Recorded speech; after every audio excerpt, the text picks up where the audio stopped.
So today I'm going to be reviewing the 6th edition of Beast of Chaos Codex. This is my first review video of this type. I'm not sure if I'm allowed to show everything in the Codex, but it's been out for 20 years, so I'd imagine it shouldn't be much of an issue, but knowing Games Workshop, who knows? So I'll show most of the stuff in it.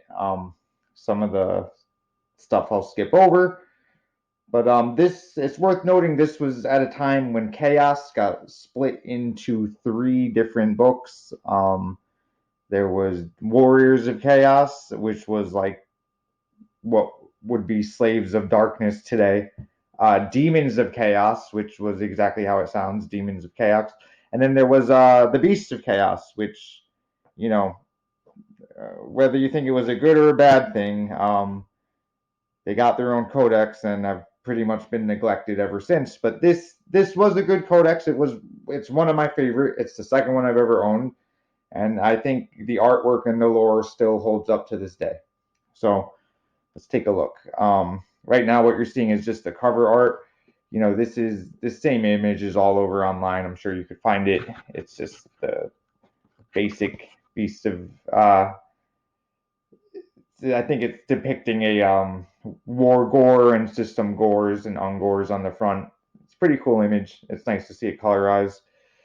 Once we go into the first page, we get this kind of cool little I guess I don't know what to describe it.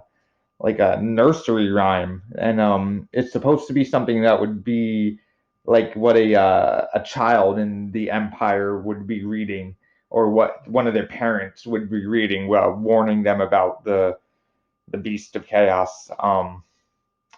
Over here we got, on the conjoining side, we got a picture of some of the models, the same gore models we have today. Unfortunately, it's 20 years later and we still got the same model. Turning the page, the basic what's in this book, it's pretty self-explanatory. It just, Children of Chaos which is what Beasts of Chaos are called. The Wild Herd, it's like the current codex. The same layout is the same. They pretty much give you a rundown of each unit, like the lore background, and then it's going to show you some pictures of the stuff in the middle of the book, and then in the end of the book it's going to show you the rules, and the point values are at the end. It's, the codexes have been this way for 20 years, or I doubt they're going to change anytime soon. Turning the page, we got this awesome piece of artwork which shows, I guess this is supposed to show the warp gates breaking, the warp gates, the old ones made breaking, and the Beasts of Chaos getting born. Here, I'll pull this over a little bit. Pretty cool stuff. I mean, this is a pretty nice image. Really cool artwork. I'll look up who did it later. One thing about 6th edition Warhammer codexes is the artwork's incredible. That whether they made the artwork for that particular codex or just picked it out of the archives, all the artwork they picked for these codexes are great. All right, get this page turned here. Okay, so now we kind of got let me see here. Move this out of the way. All right, so we got some of the real start of the lore of the Children of Chaos. Pretty standard stuff. It breaks down like uh, what each individual part of the beast herd does, who the leaders are, like, and who the lesser creatures are. And I'm sure you've read a Warhammer Codex. It pretty much goes into it. We got some cool lore here describing the Chaos Gods. For the most part, the same as it is today. I mean, same premises. I'm sure they've retconned tons of stuff at this point, but for the most part, it's the same. Over here, we got a picture of a gore up here. I'll move this low quality camera up here to give you a look at it. Pretty cool looking stuff. There it is. And it just goes into the Chaos Gods. Four brothers in darkness who rule the infernal region, etc., etc. We all know this. All right. Next, we got. Oh, now this is a cool part. This shows the Drake Wall. I'm probably saying that wrong because I in a few decades, but yeah, this shows the all the lands of the empire, that particular part of the empire that's being raided by the being attacked by the beastmen. I mean, they're fighting them all the time. They're more of like a persistent threat in sixth edition. They don't have these big unified armies like the vampire counts or the mortals of chaos or whatever, the orcs, but they're kind of just seeded throughout the empire. There's a lot of parallels between the Gene Stealer cults of 40k and the Beast of Chaos, almost to how the armies function as like ambush armies. And weirdly enough, the lore is somewhat similar to it. Some parallels exist. But anyway, here's like some empire lands that have an infestation of Beast of Chaos. Sorry, I'm using a very low quality camera right here.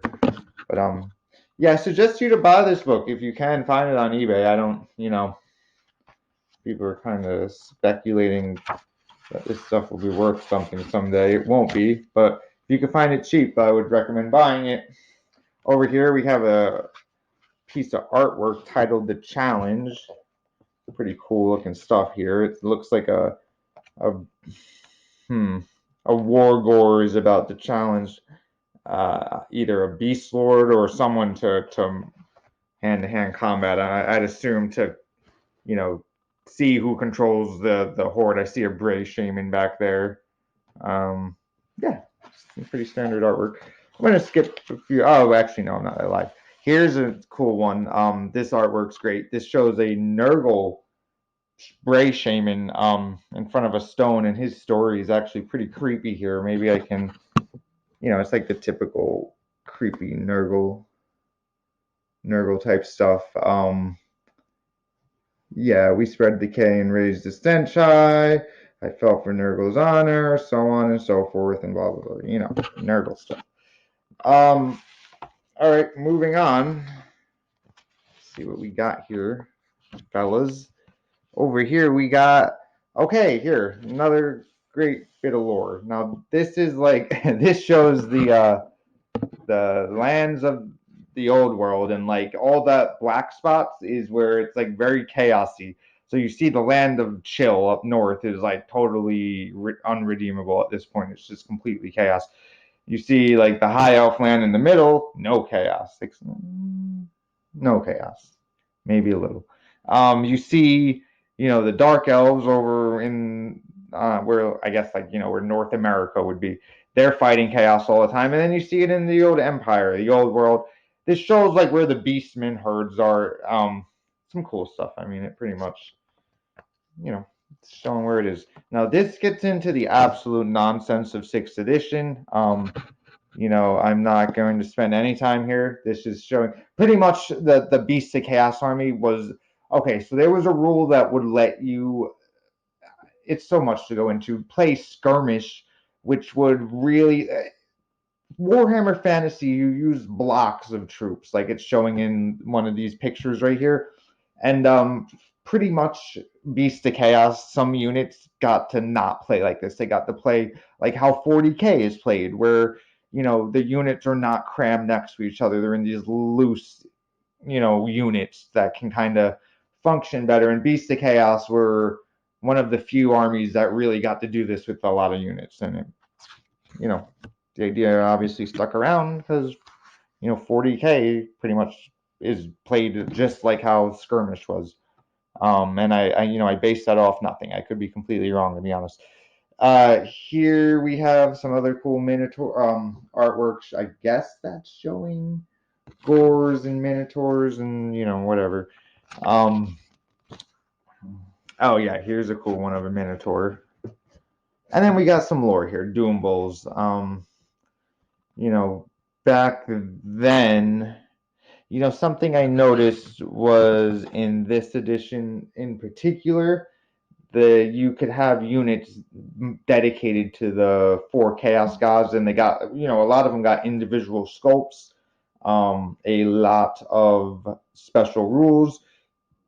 The edition after the 7th edition completely abandoned all that, and you know I think it maybe really hurt the faction as a whole, up until now, because yeah, it made Beast of Chaos a little bit more of its own thing, but like it removed them from Chaos, kind of. So like they just became Beastmen. I think they even changed the name from Beast of Chaos to like Beastmen for 7th edition, and then it kind of all just went downhill from there. But yeah, I'm going off on a tangent, but anyway, so you could dedicate certain units to certain Chaos gods, and it made the game really flavorful because you could have corn gores and Nurgle gores, and we'll get on to that. Here we have this cool artwork, the Gibbet Tree of Woe. That's a very Warhammer sounding name here. It's a creepy old tree. All right, keep it moving. Dragon Org Shaggoth. We've all seen this picture. This is like the standard picture they use now for this model. Ironically, this model seemed absolutely enormous when it came out, and now it's about the size. I'm guessing it's about the size of a Demon Prince today, or it's not a very large model. It seemed like it at the time, but yeah, compared to like a modern day giant, yeah, I forgot the name of the faction in Age of Sigmar, but very small. The sculpt. I'll show some pictures of it later, and I'll show my Beast of Chaos army later. This is one of my favorite Chaos Spawn pictures. Pretty cool stuff. That's like what my headcanon has been for Chaos Spawn since I've seen this picture as a kid. That's definitely what I think they look like. All right, let's keep it moving. All right, so here's just like the normal codexes, here's the middle of the book where they're going to try to sell you models. They're going to show you the models. That's Gorthor the Beast Lord. I hope I'm saying that right, but yeah, very cool model, very, very hard to put together. The head almost always falls off. It's a nightmare, but it's a very cool model. Let's see, we got this big old Doom Bowl over here. Very awesome models. People are asking for ridiculous amounts for them on eBay, and I kind of see why, because this is a very cool collection of sculpts. There's the old Beastigors. So those are actually the 5th edition Beastigors. Those aren't 6th edition. But they're awesome. Those are like the big metal ones. So the 6th edition sculpts were, let me find them.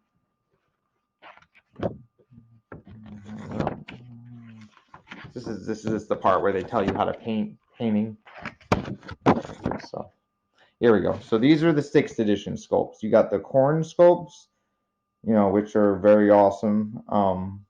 Corn gores, they're notoriously cool sculpts. I mean, most collectors I know who play Warhammer or 40k have a few of these guys laying around because they're beyond awesome. Next to it, you have a Zinch gore, which is like, clearly they didn't make a sculpt for it, so they're like, yeah, just whatever, throw some orange paint on your gore and pretend it says cool. And then up here we have the Pestigores, which are also as infamous as the Corngores. Very cool sculpts, some of the best Games Workshop has ever made. These are right up there with the Diaz Demonettes and all that good stuff. Very cool looking sculpts. All right, moving on. Moving on. Here we got okay, so this is giving me a headache just looking at it. So this edition, like I said before, had the the 3 Chaos books that you could combine together, and in theory it was a good idea, but this was a nightmare. Just to play the army showing here would require, let's see, 1, 2, 3 different books, and yeah, God knows how many rules. You know, you could when combining these armies, you could like there was rules. So like if it was core, it'd have to count as special, or depending on who your general was. But then if you had a general, you could give it certain relics, like a idol, to make it a different faction, like a demon general to count as a beast general. And it was like so needlessly complex, and you know but it was also thematic at the same time. But I don't think anyone really tried to build their armies like this, just because it was really, really, really complex. I'll show you the rules. And then we have more of the same over here. So like this is a Slanish one. Here we have a Zinch one. Same idea. As you can see those really cool looking horoscopes from back in the day. And then I gotta move the camera. Sorry, I have this poor hammer camera setup here. And then we have, look, here's like a Nurgle one. Same idea. Mortals, demons, and beasts of chaos. And this was a really cool addition for that. And this is what I mean when I say once they moved into 7th edition, the faction lost a lot of its personality because they didn't make it Beast of Chaos. They turned it into Beastmen, which was just, something else. So then we have the showcase of like all the, people who try really hard, and they look great. And I wish I could make my models look even 1/10 like these. They're phenomenal looking. And look at this, absolutely incredible. Okay, moving on. Okay, here we get into the headache. This is where they attempt to explain how to build your army. We are not going anywhere near this because it's quite frankly not fun. I'll give you like an idea. Like, all right, so here's how you would normally do it, choosing characters and troops. So for a 2,000 point game, you like it's like the same as the detachments in 40K today, but the characters. So like 4 heroes, 1 lord, but then let's see where. Then you get the chaos general rule over here, which is just where it gets like unmanageable, because if your general has the mark of Khorne, Nurgle, Slaanesh, then all of the characters and units in the army may only have the same mark. Easy enough. If your general worships Chaos Undivided, then you may mix and blah blah blah. Easy enough. But all demons and spawn of chaos with one of the 4 greater powers are assumed to have the mark of their god, although they may not necessarily have that exact rules benefit associated with the mark. And it just gets like there's a lot of rules here just for building a simple army. That's one thing I definitely don't miss about this codex, is just that, between trying to like put your army together, it made it very difficult. It was nice to just have everything in one book, all the chaos stuff out all together. Moving on, here we go. So Lords and Heroes, Great Bray Shaman, and his upgrades. Like I said, I'm only really showing like half the stuff book here because I don't want to Games Workshop to yell at me. So it's upgrade the level 4 wizard. They I don't think they got their own magic discipline Beast of Chaos, but they could use like the chaos ones, Nurgle, Slaanesh. I'll show more of that later. So these are the lords. Up here you have Beast Lord, and then Great Bray Shaman and Doom Bowl. Over here are some of the heroes, which are Bray Shaman and Wargore. Then we got like stuff like your Beast Herd, Beastigors, just the real kind of basic troops and special choices. I'm just gonna really show some of the artwork at this point. You got trolls here, some cool minotaurs. Let's see what else we got. I think these are dragon orgs, right? Yeah, they look about right. There's a chaos spawn, tentacle thing, chaos spawn. All right, so moving on to here. This is the Mark of Chaos system. And this is pretty self-explanatory. It's almost like how it is now in some codexes, where it's if you have a Nurgle character, you can, and it's a lord or a hero, or you can give it a mark. Even regiments, which was really cool. This is what I was talking about. Why this book kind of had some cool flavor. You could give like a regiment of corn, make it subject to frenzy, which was pretty good back in the day.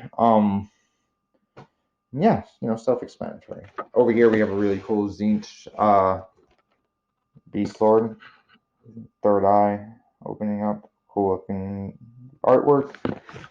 Back in the day, Zinch would only give. I don't know how it is now because I don't play really anymore. But back in the day, Zinch would only make his magicians pick the strongest warriors to get his blessing, and so kind of his blessing, you'd end up with these like really powerful combat people who could also do magic. It was cool, very cool stuff. I don't know anyone who didn't pick Zinch back in the day when they were kids because he was so cool. Relics, just gonna hard pass on these. Skip. Very cool thing of that. I forgot if this was like a name unit. This artwork somehow got around a lot to other. I think it was in other codexes or in some promotional material, but very cool. It's like a Pestigore type guy. All right, this is a cool story. I'm gonna skip. It's just about a raid by the one-eyed. Oh God, what the hell is his name? The special character with one eye. Yeah, I'll find him out his name later. Oh, here he is. All right. Oh, let's try this. Kazrak, the one eye. Very cool backstory. Pretty much, he just trolls the Empire all the time and messes with them and took the guy's eye out with his horn, and then the guy did the same thing. Yeah, he has some cool rules over here. The dark plate, or the dark mail in particular. Got that 2+ armor. Yeah, cool set of rules. And then Gorthor the Beast Sword over here. Oops, I have some marks in my book. It's been ages since I opened this thing. This is kind of like what Archon is to Chaos, or whatever, however you say his name. This is what this guy is to the Beastman. All four of the Chaos gods blessed him.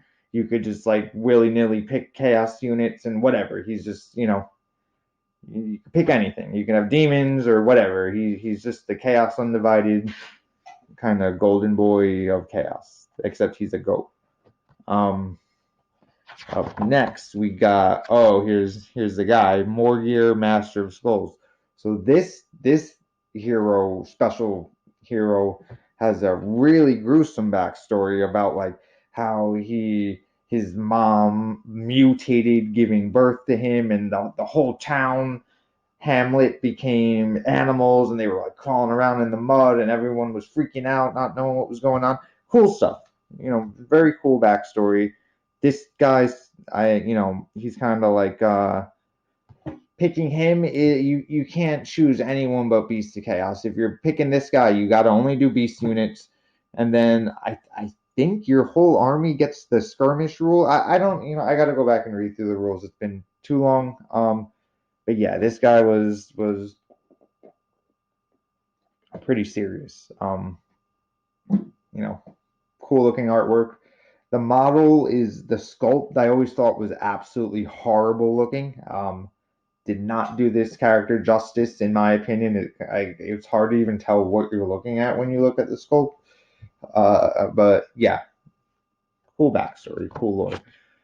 All right, coming to the end of the book, we have like runes of the beast. If for some reason you really want to go crazy marking your stuff up, we got some cool stuff over here.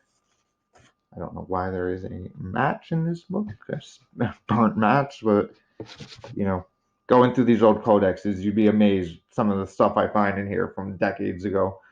All right, keep going. Okay, Chaos Magic. Like I said, Beasts of Chaos are one of like the only factions that in sixth edition that never got any their own lore for some reason. They get I think the same lore as normal Nurgle, which is like this right here. Yeah, because I don't see anything that like mentions Beasts of Chaos when I'm reading about these, like the little descriptions. So I think this is just the universal lore for like Nurgle's Zinch over here, and then Slaanesh. Okay, moving on. The end, you got your giant marker, which was like you could use if your giants fall down. It's kind of like a template. And that's about it. Here you got some more on the back page, just showing the models. Once again, this was Beast of Chaos 6th edition. I tried to not show everything. I kind of have like a half camera thing going on here, so I don't know if I'm allowed to show these old codexes. But like I said, it's been 2 decades. At this point, you know, Games Workshop hasn't sold these codexes. They're not going to get sold. So, all right, I hope you enjoyed. At some point I'll get better at making these. I still have a ton of old codexes to go through, vampire counts, tomb kings, dozens all from this time. So I'm going to do my best to show them to y'all. Take care.